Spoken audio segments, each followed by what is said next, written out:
ආන් 15 සෝමදාසටත් යකා ගහලලු. හදිස්සියෙන් වගේ කඩමණ්ඩියට ගොඩ වැදුණු සිරියාවතී බෙරිහන් දෙන්න පටන් ගත්තා.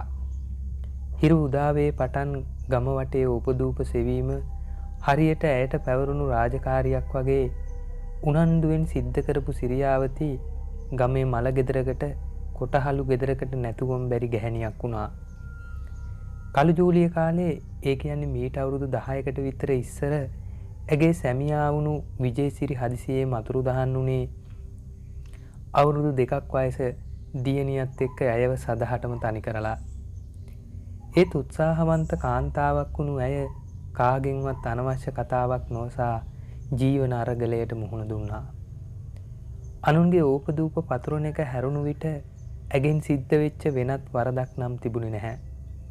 කිසි කෙනෙක් ඇයත් එක්ක බහින් බස් වෙන්න නොගියේ ඇගේ කටේ තරම දන්න නිසා.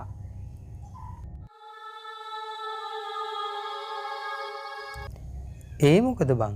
ඊයේ තේනට යන ගමන් කඩපිලට ගොඩ වැදිලා තේ කහටකකුත් බීලා නොව ගියේ.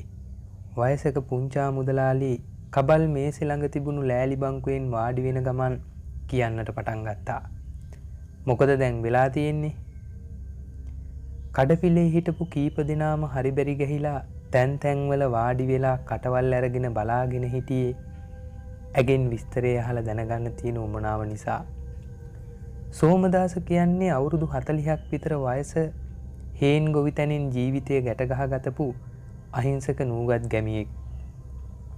කිසිම දිනක විවාහයක් ගැන නොහිතපු ඔහු ගම්මානයේ කෙළවරේ තිබුණු පුංචි කටුමැටි පැලක තම මව වූ අංගොහාමිත් එක්ක ජීවත් වුණා. මේකයි වෙලා තියෙන්නේ. පැත්තක තිබුණු බුලත් තට්ටුව අතට අරගෙන බංකුව කොනේම වාඩි වුණු සිරියාවතී පුවක් කෑල්ලක් හපන්න පටන් ගත්තා. ඊය හැන්ද කොරේ උන්දා හේනට ගොහින් තියෙනවා පැල් රකින්න. එහෙම කියන ගමන් අවට හිටපු අය දිහා බැලුවේ මහා ආඩම්බරයකින්. මොනවා හරි කියන්න පටන් ගත්තම ඒක රස කරලා කියලා අහගෙන ඉන්න අයගේ කුතුහලයේ පිරුණු මූණ දිහා බලලා සතුටු වෙන එක ඇගේ පුරුද්දක් වෙලා තිබුණා. උදේ පාන්දර ගේ ඉස්සරහා කඩුල්ල ගාව නාහෙන් කටින් කෙල පෙරාගෙන වැටිලා ඉන්නවා අංගෝ උන්ද දැකලා තියෙනවා. උන්දගේ විලාපෙට තමයි මමත් ඒ පැත්තට ගියේ. කතාව කියන අතරේ බුලත් පිටේ ඉතිරි අඩුම කුඩුමත් කට ඇතුළට රුවා ගනිමින් සිරියාවතී කතා කළා. හිටපු තැනින් නැගිටලා එලිපත්තට පය තියලා රතු පාට කෙල පාරක් එළියට ගහලා සිරියාවතී නැවත කතාව කියන්න පටන් ගත්තා. කතාවක් බහක් නැතුව උන්දගේ උගුරෙන් ගොරගොර සද්දේ විතරයි ආවේ. අල්ලපුවත්තේ සිරිමලා පන්සලට යවුවා පයින්ඩි කියන්න. අපරාධ කියන්න බෑ. ලොකු හාමුදුරුවෝ කියපු පයින්ම වැඩියා. ඉතින් කියහන්කෝක් එවුන්දට දැන් මොකද ඉතින්? කතාවේ හොඳම හරිය අතරමඟ නවත්තපු නිසා පැත්තක හිටපු සුගතන් කට ඉස්සර කරා. බොට කියන ගන් අහන් ඉන්න ස්පාසුවක් නැත්තම් ගොහින් බලපන්. ආපහු කෙලපාරක් ගහපු සිරියාවතී චීත්තරෙද්දේ කොනක් ඇදලා ආපහු ඒක ඉඟටි ආස්සේ ගහන ගමන් කතා කළා. ආපහු බංකු ලෑල්ල උඩින් වාඩි වුණු ඈ කතාව පටන් ගත්තේ සුගතන් දිහා නුරුස්සන බැල්මක් හෙලෙන ගමන්. ලොකු හාමුදුරුවෝ පිරිත්පැන් ඇබින්දක් පොවලා සෙත් පිරිත් කියලා නූලක් ගැට ගැහුවට පස්සේ තමයි ඕන් සෝමදාසය ඇස්සැරියේ. මං එනකොටත් දැක්කා ගේ ඉස්සරහා පිළිකොටේ වාඩි වෙලා බලාගත්තත බලාගෙන ඉන්නවා. ඒකත් එහෙමද? දිග හුස්මක් හෙලපු පුංචප්පු බුලත් තට්ටුව අතට ගත්තේ නලල රැලි කරලා. මං හිතන්නේ මේ මාසෙට ඔහොම වෙච්ච 3 වෙනි වතාව. ගිය ඇසල පොයට පස්සේ දවසේ පියුම් මහත්තයා වැව ගාවදි බය වුණේ උන්දට තොইলකුත් කරලානේ ගොඩ දැත්තේ. සේදිරිස්ගේ ලොකු කෙලී සමදරා ඒ කියාවාහ කොරන් බින්තැන්නේ බින්න බහැපු සමනුත් හේන ගාවදි බය වුණේ ඊට පස්සේ සතියමයි හිතේ. වැඩි කතාවක් බහක් නැතුව සියාතු කිව්වා. මේ ගමට මොන වින්නහියක් වෙන්න යනවද කියලා මට නම් තේරෙන්නේ නැහැ. රෑබෝ වෙන්නත් ළඟයි මං යනවා මුදලාලි. කරේ තිබුණු සරොන් කඩමාල්ල තලප්පාවක් වගේ ඔළුවේ බැඳගත් ඔහු මඩ වැකුණු උදැල්ල කරට අරන් කඩමණ්ඩියෙන් පිටත් වුණා. එතන හිටපු අනිත් එකා දෙන්නත් පිට වුණාට පස්සේ ඉතුරු වුණේ මුදලාලිත් සිරියාවතිත් පමණයි. ඈබන් කෙල්ලේ ඇත්තටම මොකක් වෙන්නේ නැද්ද සෝමදාසයට? මන් දන්නේ නෑ මුදලාලි. ඔන්න හෙට හැන්දෑවට අල්ලපු ගමේ ඩිංගි ගුරුන්නාන්තයට කියලා තොইলෙකුත් තියන්න ලෑස්ති කරලා තියෙන්නේ. හිටපු තැනින් නැගිටපු සිරියාවතී පැවසුවා.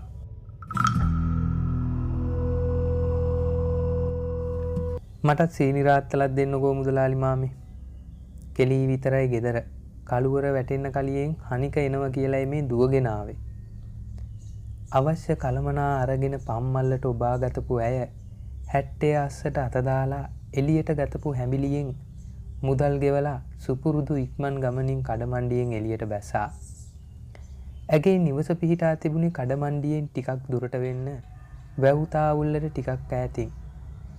ඉඳ හිට ගමන් කරපු කරත්තයක් කැරෙන්න නිවස තිබුණු ඉසව්ව වෙනකන් තිබුණු පටු පාරේ වෙන කිසිවෙක් ගමන් කළේ නැහැ. මේ පාර කොතරම් පටුද කියනවනම් සමහර තැන්වලදී මේ ගමන් කරන පුජ්‍යලයන්ගේ ඇඟේ ගැටෙන තරමට වන බූටාව පාරට වැටිලා තිබුණා. මේ වෙනකොට ටිකක් අඳුර ගම වෙලාගෙන පැතිරිලා තිබුණු නිසා ඇය පය ඉක්මන් කළා. වෙනදට දැනුනේ නැති අමුත්තක් හිත වෙලාගෙන තිබුණු නිසා ඇය ගමන් කළේ වරින් වර අඩිපාර පිටුපසට ගෙල හරව බලන ගමන්. වාරයක් දෙකක් එහෙම බලන අතරතුර කලින් නොදැක්ක අමුතු යමක් තරමක් දුරින් ඇය පිටුපසින් ගමන් කරමින් එන අයුරු ඇයට පෙනෙන්න පටන් ගත්තා. ගැහෙන හිතත් එක්ක වේගය ටිකක් වැඩි කරපු ඇය හැල්මේ දුවන්න පටන් ගත්තා. ගැහෙන හදවතත් එක්ක තවත් පාරක් පස්ස බලපු ඇය දැක්කේ කලින් දැක්කේ අද්භූත රූපේ කලින්ටත් වඩා ලං වෙලා තියෙන සේයාවක්. ඒක කළු පාට සාමාන්‍ය ප්‍රමාණයට වඩා විශාල මනුස්ස රූපයක් විදියට පේන්න තිබුණා. මේ වෙලාවේ හොඳටම බය වුණු සිරියාවතී ගමන නවත්තලා අතේ තිබුණු පන්මල්ල පැත්තකට විසි කරලා දුවන්න පටන් ගත්තේ ජීවිතයට තිබුණු ආසාව නිසා. ඇය දුවන වේගයටම පස්සෙන් එන්න මනුෂ්‍ය හෝ අමනුෂ්‍ය පුද්ගලයාගේ පාහඬ බිම වදින ශබ්දය ඇයට ඇහෙන්න පටන් ගත්තා. ටිකෙන් ටික ලංවුණු ඒ හඬ නිසා ඇයට කර කියාගන්න දෙයක් නැතුව ගියා. අවසානයේදී විශාල අතක ගොරෝසු ඇඟිලි ඇගේ බෙල්ලේ දැවටුණු අතර මොහොතකින් ඒ අතින්ම ඇඳගෙන හිටපු හැට්ටෙන් අල්ලලා පැත්තකට ඇදලා දැම්මා. හැට්ටේ පිටුපස්සේ ලොකු කොටසක් කිරිලා අර උස කළු පුජ්‍යලයාගේ අතේ රැඳුණා. මේ අතරේ සිරියාවතී මුලින් අතට බිම ඇද වැටුණා.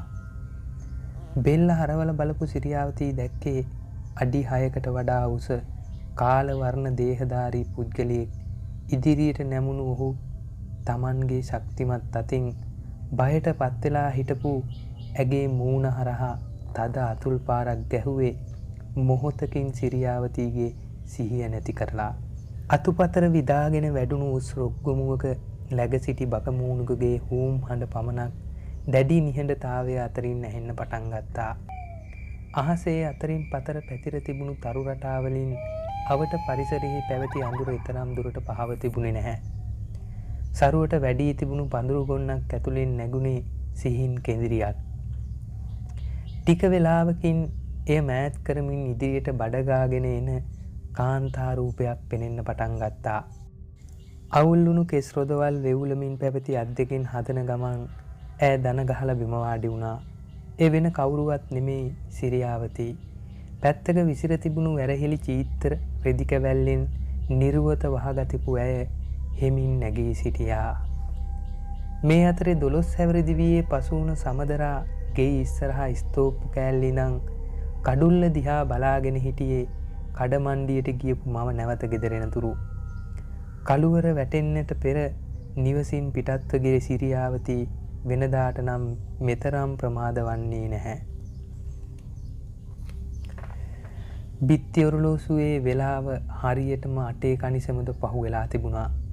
තව ටික වෙලාවක් බලා හිටපු සමදරා දැල් වෙමින් තිබුණු කුප්පි ලාම්පුවත් අතට අරගෙන නිවස තුලට ගියේ ඉදිරිපස දොර පැලැල්ලද වසා දමමින්. ඒත් ඇයගේ යටි සිතට විවිධ සිතුවිලි පහළ වෙමින් තිබුණා. කුස්සියේ තිබුණු පිටුපස කොටසට ගමන් ගත් ඇය දැල්වෙමින් ලිපල උඩ තිබූ හැලියෙන් නික්මුණු සුවඳ විඳමින් සුළු වේලාවක් ගත කළා. රැට උයන්නට සහ නිවසේ අවසන්ව තිබුණු සීනි තේ කොළ ආදී රැගෙනීමට ගිය මව මෙතරම් වේලාවක් ගත කිරීම ඇයට පුදුමයට හේතුවක් වුණා. එකවරම නිවස පිටුපස පිහිටි ළිඳ පැත්තෙන් ඇහුණු කිසියම් ශබ්දයකින් තිගැස්සුණු ඇය දොර පිටිපස තිබුණු කිතුල්ලී කැබැල්ල තුරුළු කරගෙන දෙසවන් යොමා අවධානයෙන් සිටියා. කවුරු හරි ළිඳ ළඟ තිබුණු පණිට්ටුව ළිඳට දැමීමේදී වතුරේ ගැටෙන විට එන ශබ්දය ඇහෙන්නට පටන් ගත්තා. හෙමින් කුස්සියේ ලෑලි දොර ළඟට ගිය ඇය නැවතත් හඬට සවන් දෙන්න පටන් ගත්තා.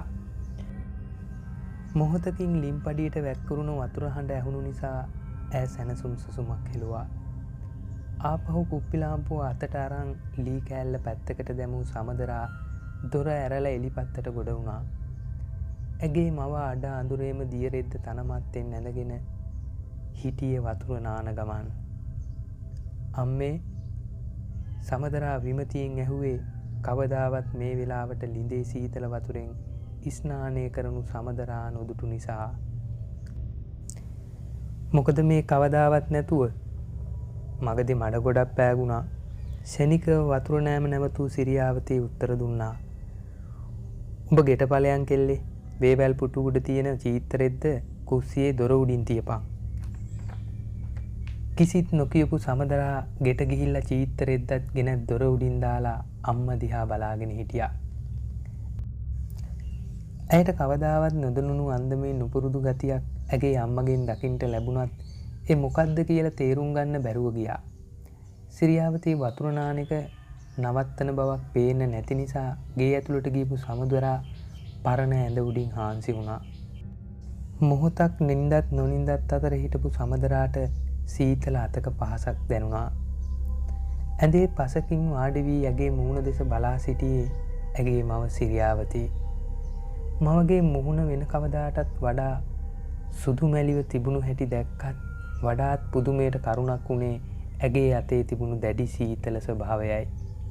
කාලා නිදාගනින් දරුවෝ. සිරියාවතී මීට කලින් කවදාවත් සමදරාට දරුවෝ කියලා ආදරෙන් කතා කරලා තිබුණේ නැහැ. මවගේ මේ හැසිරීම ඇයට මහා පුදුමයක් ගෙන දුන්නා. අඩ නින්දෙන් ඇඳෙන් බිමට බැස්ස සමදරා කුස්සියට ගිහිල්ලා සුපුරුදු විදියට බත් ටිකක් මැටි කෝප්පයට දාගෙන කන්න පටන් ගත්තා. අම්මා කන්නේ නැද්ද? මං කාලා ඉන්නේ. ඕනවට එපාවට මෙන් පැවසූ සිරියාවතී නිවසේ තිබුණු එකම කාමරයේ තිබුණු ඇඳේ වැතිරගත්තා. උඹ කාලා කුස්සිය අස් කරලා ඇවිත් නිදාගනින් සමදරා. සාලේ තිබුණු කුප්පි ලාම්පු එළියෙන් කොටසක් කාමරයට විහිදිලා තිබුණා.